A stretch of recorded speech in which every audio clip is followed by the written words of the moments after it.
القادر جیلانی عبد القادر جیلانی لینا قبر دکھیارن کی عبد القادر جیلانی لینا قبر دکھیارن کی تم میرے محبوب سبحانی لینا خبر دکھیارن کی عبد القادر جیلانی لینا خبر دکھیارن کی تم میرے محبوب سبحانی لینا خبر دکھیارن کی عبد القادر جیلانی لینا خبر دکھیارن کی تم میرے محبوب سبحانی نحمده ونصلي على رسوله الكريم اما بعد قابل صد احترام حاضرین و ناظرین، اللہ تعالیٰ کا بے انتہا فضل و کرم ہے کہ اس نے ہمیں سرکار دو عالم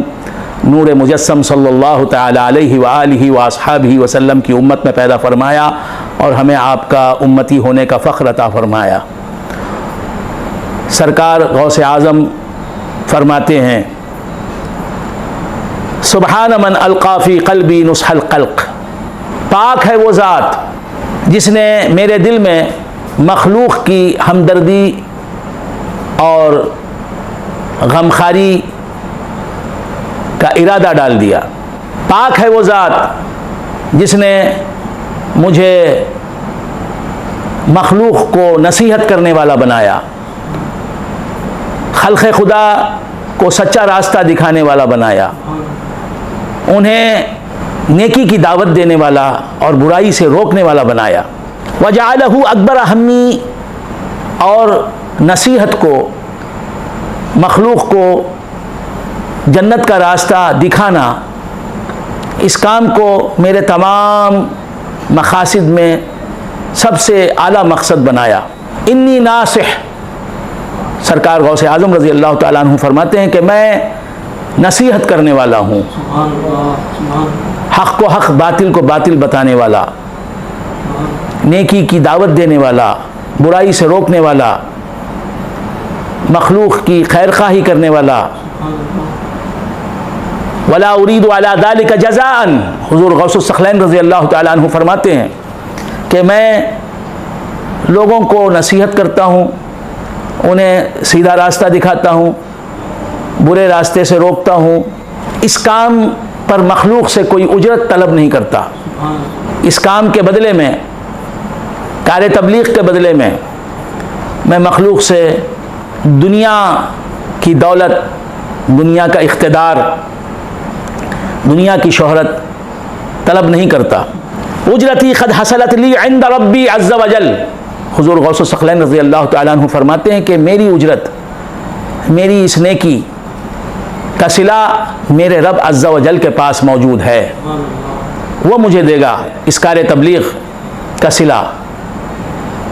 ما انا طالب الدنیا، حضور غوث الثقلین رضی اللہ تعالیٰ عنہ فرماتے ہیں میں دنیا کا طلبگار نہیں ہوں، میں طالب دنیا نہیں ہوں۔ مجھے دنیا کی شان و شوکت چاہیے، نہ دنیا کی شہرت چاہیے، نہ لوگوں میں مقبولیت چاہیے، نہ دنیا کی حکومت چاہیے، نہ اقتدار چاہیے، نہ روپیہ پیسہ چاہیے۔ میں طالب دنیا نہیں ہوں۔ ولا الآخرہ، اور میں آخرت کا بھی طلبگار نہیں ہوں، جنت کی نعمتوں کا طلبگار نہیں ہوں۔ ما اعبد الدنیا ولا الآخرہ، حضور غوث الثقلین رضی اللہ تعالیٰ عنہ فرماتے ہیں کہ میں نہ دنیا کی عبادت کرنے والا ہوں، نہ آخرت کی عبادت کرنے والا ہوں، نہ دنیا کی آرائشوں زیبائشوں کا طلبگار ہوں، نہ میں جنت کا عبادت کرنے والا ہوں۔ میں بس اللہ عز و جل کی رضا کا طالب ہوں، اور اللہ تبارک و تعالیٰ کے سوائے میں کسی چیز سے محبت کرتا ہوں نہ اس کی عبادت کرتا ہوں۔ ولا ما سوى الحق عز و جل، میں اللہ کے سوائے کسی چیز کا طالب نہیں۔ ما اعبد الا الخالق الواحد الاحد، میں صرف اللہ تعالیٰ جو ہر شے کا خالق ہے، ہر شے کا کریٹر ہے، ہر شے کا، ہر چیز کا صانع ہے، موجد ہے، مکون ہے، اسی کی عبادت کرنے والا ہوں جو واحد ہے، ایک ہے اور احد ہے، بے مثل ہے، یگانہ ہے، القدیم جو حادث نہیں ہے، قدیم ہے، ازل سے ہے اور ابد تک رہے گا۔ حضور غوث الثقلین رضی اللہ تعالیٰ عنہ فرماتے ہیں فرحی بفلاحکم، تم اگر میری نصیحت پر عمل کر کے، میری ہدایت پر عمل کر کے، میرے نقش قدم پر چل کے کامیاب ہو جاؤ، جنت والے بن جاؤ، جنتی بن جاؤ، اللہ کو راضی کرنے والے بن جاؤ، تو مجھے مسرت ملتی ہے، میں خوش ہو جاتا ہوں۔ وغمی لہلاککم، اور اگر تم خدا کے نافرمان بن کے، شریعت کی خلاف ورزی کرنے والے بن کر، دوزخ کا راستہ اختیار کر کے تم ہلاک ہو جاؤ، تو میں تمہاری ہلاکت کو دیکھ نہیں سکتا، میرا دل دکھنے لگتا ہے، میں غمزدہ ہو جاتا ہوں۔ اذا رأیت وجہ مرید صادق، جب میں اپنے کسی سچے مرید کا چہرہ دیکھتا ہوں، حضور غوث الثقلین رضی اللہ تعالیٰ عنہ فرماتے ہیں جب میں کسی اپنے سچے مرید کا چہرہ دیکھتا ہوں، وہ سچا مرید کون ہے؟ قد افلح علی یدی، جس نے میرے ہاتھوں ہدایت حاصل کی، میرے ذریعے جو اللہ والا بن گیا، اللہ کا فرما بردار بن گیا، رسول پاک صلی اللہ علیہ وآلہ وآصحابہ وسلم کا اطاعت گزار بن گیا۔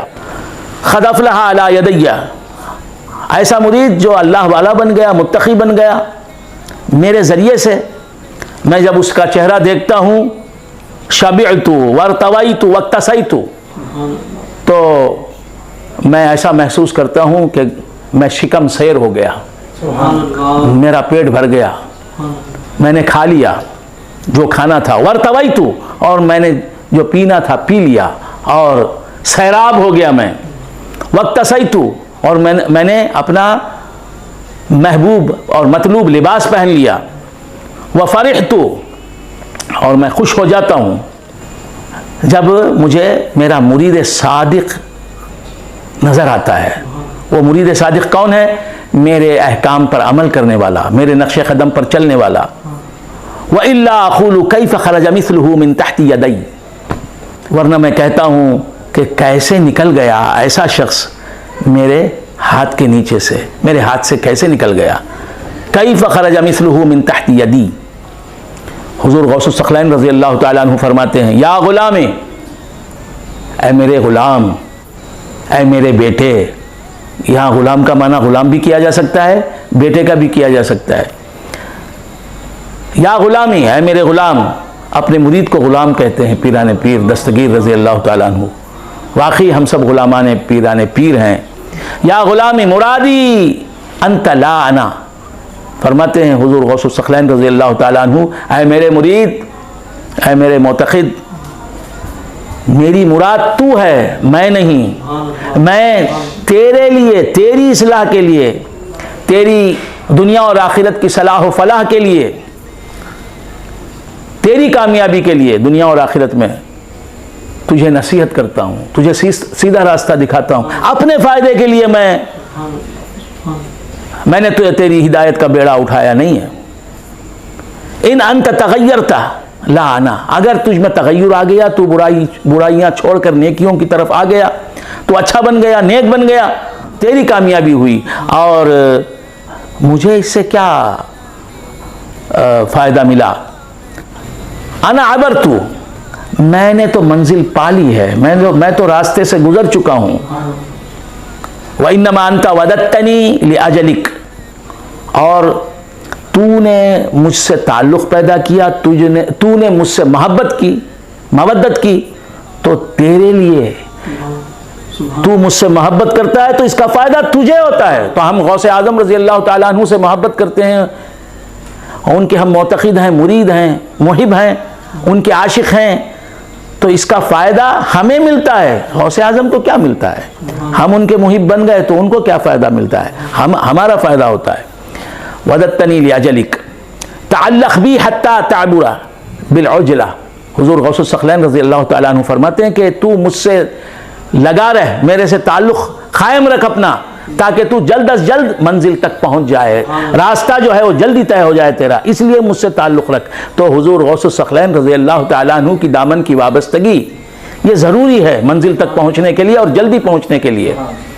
حضور غوث الثقلین رضی اللہ تعالیٰ عنہ فرماتے ہیں یا قومی، اے میری قوم، اپنے مریدوں سے کہتے ہیں، امت مسلمہ سے کہتے ہیں، پوری قوم مسلم سے کہتے ہیں، یا قومی، اے میری قوم، دعوا التکبر علی اللہ عز وجل وعلی خلقہ، اللہ اور اللہ کی مخلوق پر تکبر سے باز آ جاؤ، اللہ اور اللہ کے بندوں پر تکبر نہ کرو، اعرفوا قدرکم۔ حضور غوث الثقلین رضی اللہ تعالیٰ عنہ فرماتے ہیں کہ اے لوگو، اے امت مسلمہ، تم اپنی قدر جانو، تمہاری حقیقت کیا ہے جانو، وتواضعوا فی نفوسکم، اور اپنے دلوں میں تواضع اختیار کرو، عاجزی، انکسار کہ خوگر ہو جاؤ۔ اولکم نطفہ، حضور غوث الثقلین رضی اللہ تعالیٰ عنہ فرماتے ہیں، تکبر کرنے والے میرے بھائی ذرا غور سے سنیں، اولکم نطفہ، حضور غوث الثقلین رضی اللہ تعالیٰ عنہ فرماتے ہیں کہ تمہاری ابتدا ایک نطفہ، ایک منی کا قطرہ، خضرۃ، ناپاک قطرہ، من ماء مہین، ناپاک پانی کا ایک ناپاک قطرہ، وآخرکم جیفہ ملخات، اور تمہاری انتہا کیا ہے؟ ایک مردار چیز، مری ہوئی چیز، مری ہوئی لاش، مردہ لاش جسے پھینک دیا جاتا ہے، قبر میں ڈال دیا جاتا ہے۔ لا تکونوا ممن یقودہ الطمع، لالچ جس کی رہبری کرتا ہے، لالچ، حرص، طمع جس کا قائد بن جائے، جس کا لیڈر بن جائے، جس کا رہنما بن جائے، جسے کھینچ کے لے جائے اپنی طرف، جہنم کے راستے کی طرف، ان لوگوں میں شامل نہ ہو۔ وَيَسِيدُهُ الْهَوَىٰ، جسے خواہشات نفسانی اپنا شکار بنا لیتے ہیں، وکٹم بنا لیتے ہیں، وہ تم نہ بنو۔ وَيَحْمِلُهُ الْهَوَىٰ، اور جسے خواہشات نفسانی اپنے کندھے پہ اٹھا کے لیے پھرتے ہیں، وہ آدمی تم نہ بنو۔ اِلَىٰ أَبْوَابِ السَّلَاطِينِ، نفسانی خواہشات، دنیا کی طلب جس شخص کو بادشاہوں کے دروں پر لے جاتی ہے۔ آدمی بادشاہ کے در پر کیوں جاتا ہے؟ اس کا دروازہ کیوں کھٹکھٹاتا ہے؟ دولت مند بننے کے لیے، مالدار بننے کے لیے۔ يَحْمِلُهُ الْهَوَىٰ إِلَىٰ أَبْوَابِ السَّلَاطِينِ، تو تم ان لوگوں میں نہ بنو جو بادشاہوں کا دروازہ کھٹکھٹاتے ہیں اپنی خواہشات نفسانی کی تکمیل کے لیے۔ اللہ تعالیٰ سے دعا ہے کہ ہمیں حضور غوث الثقلین رضی اللہ تعالیٰ عنہ کا مرید صادق بنا دے۔ وآخر دعوانا ان الحمد للہ رب العالمین۔